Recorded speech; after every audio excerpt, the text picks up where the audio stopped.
je n'ai jamais cédé sur la part de l'ISF qui, pour moi, relève d'un enrichissement personnel. Propriété. Alors le bilan, il a été fait plusieurs fois. Si on en croit la direction du Trésor, c'est-à-dire Bercy, c'est-à-dire le gouvernement, en effet, ce quinquennat a permis de corriger les inégalités de ce monde, puisque selon eux, les 10% des ménages les plus modestes ont leur niveau de vie qui a augmenté de 4%, c'est-à-dire 2 fois plus que les 10% les plus riches. Donc de ce point de vue, on pourrait dire que le contrat est rempli. Sauf qu'il y a des études plus indépendantes qui ont été récemment rendues, encore plus récemment rendues, et là, alors c'est l'Institut des politiques publiques, mais aussi le comité scientifique qui a été monté par le gouvernement lui-même pour évaluer les réformes. Là, le bilan est quand même beaucoup plus mitigé, parce que là, selon eux, les plus pauvres ont vu soit stagner leur niveau de vie, soit baisser, alors que les plus riches, mais vraiment la pointe avancée des plus riches, le 1% les plus riches, eux, alors là, ils ont vu leur niveau de vie augmenter, et c'est la catégorie des Français qui a vu son niveau de vie augmenter le plus. Pourquoi ? On l'entendait dans l'extrait. Dès 2018, Emmanuel Macron a mis en place plusieurs réformes qui ont favorisé ces 1% les plus riches, à commencer par la suppression de l'impôt de solidarité sur la fortune, l'ISF, remplacé par un impôt sur la fortune immobilière, sauf que du coup ne sont plus taxés certains des revenus, puis certains des marqueurs un peu caricaturaux des plus riches, mais quand même, les yachts, les chevaux de course, tout ça n'est plus taxé. Et puis ce qui a vraiment bénéficié à ces plus riches des plus riches, c'est ce qu'on appelle la flat tax, c'est-à-dire une imposition fixe et qui n'est plus progressive, qui ne monte plus en fonction des revenus, sur les revenus du capital, c'est-à-dire les dividendes et les revenus de bourse, par exemple. On a aussi, quand on a en tête le quinquennat, là, il y a des mesures qui ont touché les classes moyennes et qui ont aidé les classes moyennes, c'est sûr. Mais alors là, c'était pas du tout au programme. C'est quand même une conséquence directe du mouvement des Gilets jaunes. Et sous la pression, Emmanuel Macron, en quelques mois, là pour le coup, a donné plus d'argent à une partie de ces catégories des classes moyennes, c'est-à-dire les gens qui travaillent. Élargissement de la prime d'activité, et aussi certaines aides pour les retraites, et puis des primes exceptionnelles. Donc là, il a un peu aidé, beaucoup plus aidé que prévu les classes moyennes, mais c'était pas du tout le projet au départ. Ce qui n'a pas empêché d'être taxé parfois de président des riches. Alors, des promesses, il y en a eu aussi sur le chômage et le suivi des demandeurs d'emploi. Et elles étaient, là encore, assez précises. Je ne veux pas du modèle anglo-saxon, qui est un modèle injuste. Je ne propose pas, moi, les mini-jobs, etc. S'il n'y a pas d'offres qui correspondent à vos compétences, je vous forme. Et c'est là la révolution. Et j'assume de payer 6 mois, 1 an, 18 mois de formation qualifiante pour que vous puissiez changer de vie professionnelle. Ce qu'on ne fait pas du tout. Dan, cette révolution sur le travail, sur le chômage, sur les demandeurs d'emploi, sur l'emploi, a-t-elle eu lieu ? Alors, je vous forme. C'est vrai, il y a eu un grand plan de formation qui a été mis sur les rails, très ambitieux, en tout cas sur le papier. On parle de, en 5 ans, former 1 million de demandeurs d'emploi peu qualifiés et aussi 1 million de jeunes qui sont éloignés du monde du travail. Ok, ça a été fait, mais encore une fois, il y a eu plusieurs évaluations par la Cour des comptes et aussi par ces fameux comités mis en place par le gouvernement pour évaluer les réformes. Et là, les résultats sont plus mitigés. D'abord, c'est pas vrai que je vous forme 6 mois, 12 mois, 18 mois. Les formations longues et qualifiantes, qui coûtent très cher, sont quand même plus rares que des formations plus resserrées. Typiquement, on vous apprend, on vous aide à passer le permis de conduire. C'est super, mais c'est pas forcément une formation qualifiante. Ensuite, on retombe sur un paradoxe qui est très courant dans ces questions de formation et qui est connu depuis de longues années, c'est que ceux qui bénéficient le plus des formations, c'est des gens qui sont déjà bien formés et qui connaissent un peu le système. Plus vous êtes formé, plus vous avez accès à une formation et mieux vous serez encore formé. Donc là, il y a quelque chose d'un peu compliqué. Après, on entend parler de mini-jobs, etc. Bon, c'est vrai que Emmanuel Macron a une vision très particulière de l'emploi. On se souvient de la façon dont il avait alpagué un jeune horticulteur en 2018 en lui disant « je traverse la rue et je vous trouve un boulot ». Donc il y a cette vision de « il faut y aller quoi qu'il en coûte ». Si on veut, on peut. Si on veut, on peut. Alors, c'est vrai en partie, mais il y a quand même plusieurs problèmes, à commencer par une des grandes réformes de gouvernement, c'est la réforme de l'assurance chômage, qui, là, en fait, ne vous aide pas du tout si vous êtes prêt à prendre tous les petits jobs qui passent. Vous prenez un petit boulot, après vous êtes de nouveau au chômage, vous reprenez un petit boulot, et ben là, avec cette réforme qui a mis longtemps à être mise en place, mais qui est active depuis le 1er octobre, là, vous êtes sérieusement pénalisé. C'est des travailleurs... Ça concerne plus d'1 million de personnes. Ça concerne plus d'1 million de personnes, avec parfois des pertes d'allocation chômage très importantes. Et là, c'est compliqué. L'idée est de forcer les gens, enfin, d'inciter les gens à aller prendre des boulots fixes et stables. Le problème, c'est qu'il n'y en a pas du tout assez. Il y a 6 millions de personnes qui sont inscrites à Pôle emploi. Même si les personnes inscrites qui travaillent, qui n'ont pas du tout travaillé, ce nombre est en forte chute pendant le quinquennat, c'est certain. En revanche, le nombre des gens qui ont des petits boulots vraiment est très haut. Donc en tout, 6 millions de personnes, il n'y a pas 6 millions de postes fixes en France en ce moment, c'est certain. Donc, promesse plutôt pas tenue. On va parler d'un autre sujet social qui, alors pour le coup, était très brûlant pendant le quinquennat, la réforme des retraites. Emmanuel Macron nous promettait une réforme, oui, mais une réforme juste. Dans les 5 ans qui viennent, je garantis le maintien de tout.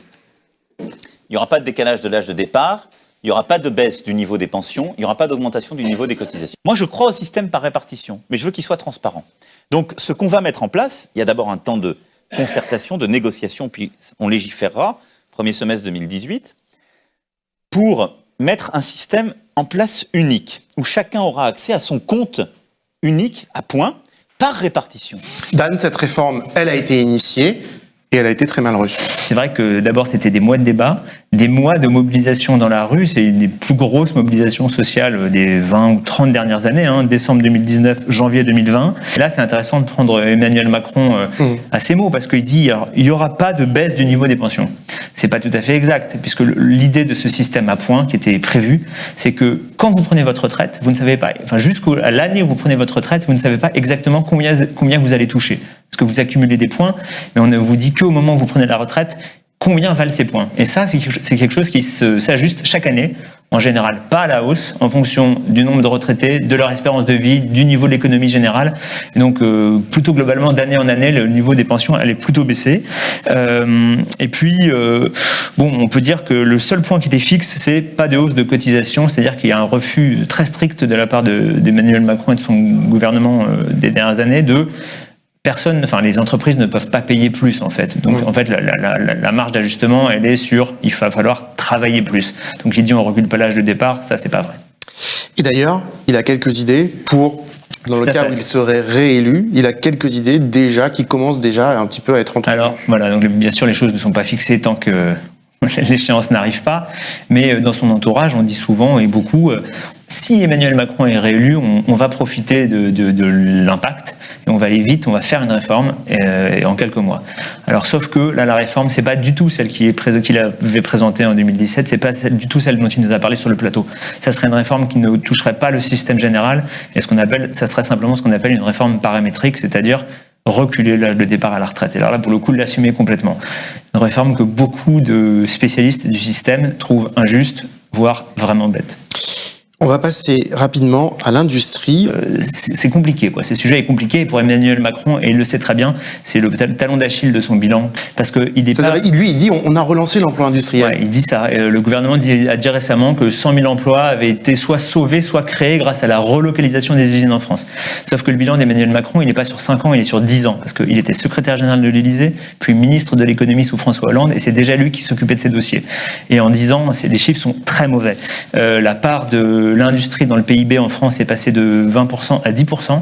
On se retrouve vraiment en queue de peloton des pays de l'Union européenne. On est plus mauvais que tout le monde, sauf Chypre, Malte et le Luxembourg. Il y a 100 usines qui ferment par an, il y a environ 1 million d'emplois qui ont été détruits. Donc franchement, c'est pas très bon. Ça nous amène au dernier extrait de cette deuxième partie sur l'économie sociale. On va écouter un autre passage de l'entretien de 2017 qui était très intéressant. Emmanuel Macron qui parlait des classes moyennes avec, vous allez voir, une certaine gravité. Et si nous n'arrivons pas à remettre justement de la justice, de la convergence entre les pays, en particulier de l'Union européenne, entre nos sociétés, nos démocraties sont mortes. C'est simple. C'est ce qu'on disait tout à l'heure. C'est-à-dire que dans 5 ans, moi je pense en France, c'est fini. Mais en Europe, c'est fini.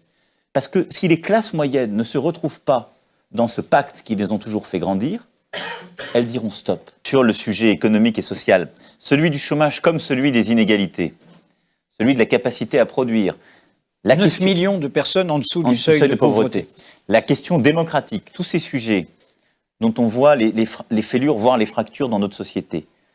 Si j'échoue ou à les régler, ou en tout cas à apporter une réponse et un début de réponse palpable, dans 5 ans, ce sera encore pire.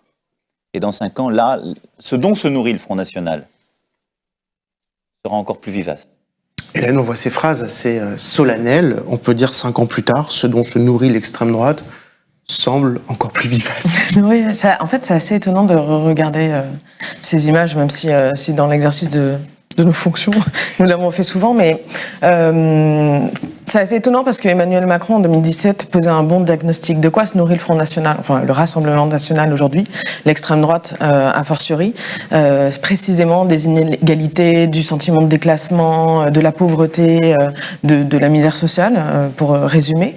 Or, Emmanuel Macron, en 2019, a switché et a décidé de combattre l'extrême droite comme tous ses prédécesseurs l'ont fait, c'est-à-dire en allant sur son propre terrain, donc en parlant d'immigration, en parlant de voile, d'islam, alors souvent ils disent laïcité, mais en fait ils parlent d'islam, et en courant un petit peu derrière l'extrême droite sur ces sujets-là. Ce qui est assez fascinant quand même, c'est de voir que pendant ce temps-là, Marine Le Pen, pour ne parler que d'elle, avait déjà acquis ce terrain. Donc elle parlait plus du tout de ça. Elle parlait en revanche des brèches d'Emmanuel Macron, et notamment de la question sociale évidemment, mais de la question aussi des libertés publiques, sur lesquelles il y aurait 1000 choses à dire sous ce quinquennat. Et en fait, pendant que lui tentait vainement de combattre l'extrême droite avec les outils d'il y a 15-20 ans, d'une certaine façon. Voilà, elle était déjà partie sur d'autres sujets.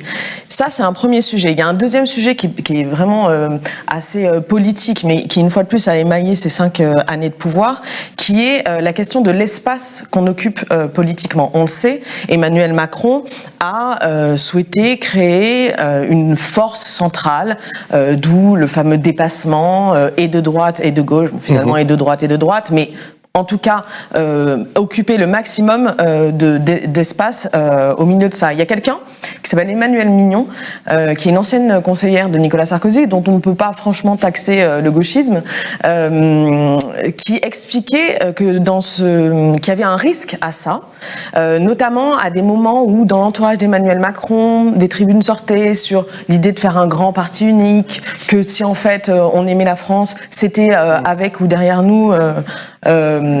Et Emmanuelle Mignon, à cette époque-là, avait théorisé dans un entretien assez intéressant le fait que c'était démocratiquement un énorme problème. Pourquoi ? Parce que quand on occupe cette place centrale et qu'on est au pouvoir et que finalement les oppositions, même si elles n'ont pas attendu Emmanuel Macron pour être dans l'état dans lequel elles sont, il n'a jamais aidé, bien au contraire, par des stratégies politiciennes, il a fini d'enterrer, j'ai envie de dire, et la droite classique et la gauche classique. Il n'a pas vivifié les oppositions, loin s'en faut. Et donc en faisant ça, finalement, le constat que faisait cette ancienne conseillère de Nicolas Sarkozy, c'était de dire, d'accord, mais quand la seule alternative en face est l'extrême droite, qu'est-ce qui se passe au moment où il y a une crise ? C'est quoi l'alternative du coup ? C'est l'extrême droite. Et dans quoi on se retrouve aujourd'hui ? On se retrouve dans cette alternative encore. Donc, il n'a pas, contrairement à ce qu'il racontait en 2017, les stratégies politiques, mais à dessous, ont rattrapé la réalité. Et on se retrouve avec 2 candidats d'extrême droite qui nous disent... 2 candidats d'extrême droite, plus pléthore de candidats et de candidates qui emploient la même rhétorique. Ouais. Dan, quelques mots là-dessus sur les classes moyennes, si on revient plus sur la question économique. Finalement, ce qu'il nous dit dans cet extrait, c'est aussi, on parlait des fêlures au début de cette émission de la société, c'est aussi une sorte de résumé économique de ce quinquennat. Tout à fait, c'est vraiment frappant de voir qu'il décrit en fait en avance ce qui était le mouvement des Gilets jaunes. Comme souvent dans le macronisme, le diagnostic est très bon. Après, la question, c'est est-ce que les solutions apportées vont permettre d'éviter ces problèmes, de les régler, voire d'améliorer la situation ? Bon, là, c'est quand même plus compliqué, on est assez critique évidemment, mais là, je pense qu'ils ont raté une occasion de comprendre ce qui était en train de se passer sous leurs yeux.